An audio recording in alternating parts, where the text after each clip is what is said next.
తాకట్లో ఉన్న మీ బంగారాన్ని విడిపించి ఆ రోజు ఆన్లైన్ రేటుకి కొంటాం. Sharma gold company.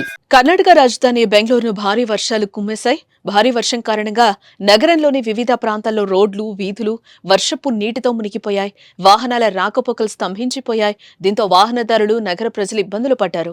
మరోవైపు ప్రతికూల వాతావరణ పరిస్థితుల ప్రభావం విమానాల రాకపోకలపై కూడా పడినట్లుగా అధికారులు పేర్కొన్నారు.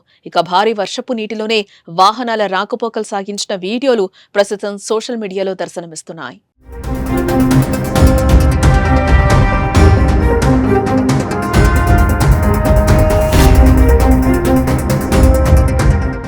మరోపక్క శాంతినగర్, మల్లేశ్వరం, రిచ్మండ్ సర్కిల్, మహదేవ్పురలో రోడ్లపై నీరు ప్రవహిస్తోంది. వాహనదారులు తీవ్ర ఇబ్బందులు పడుతున్నారు. లోతట్టు ప్రాంతాల్లో నీరు నిలిచిపోవడంతో పాదచారులు సైతం నడిచేందుకు నానా కష్టాలు ఎదుర్కొంటున్నారు. ఎక్కడ మ్యాన్హోల్స్ ఉన్నాయో, ఎక్కడ డ్రైనేజీలు ఉన్నాయో అర్థం కాక తికమక పడ్డారు. అధికారులు వర్షపు నీరు రోడ్లపై నిలవకుండా చర్యలు తీసుకోవాలని ప్రజలు కోరుతున్నారు. వర్షపు నీటితో డ్రైనేజీలు పొంగిపొర్లాయి. ఇదిలా ఉంటే రేపు, ఎల్లుండి కూడా బెంగళూరులో భారీ వర్షాలు కురిసే అవకాశాలున్నాయని వాతావరణ శాఖ తెలిపింది. లోతట్టు ప్రాంతాల ప్రజలు అప్రమత్తంగా ఉండాలని హెచ్చరించినట్లుగా సమాచారం.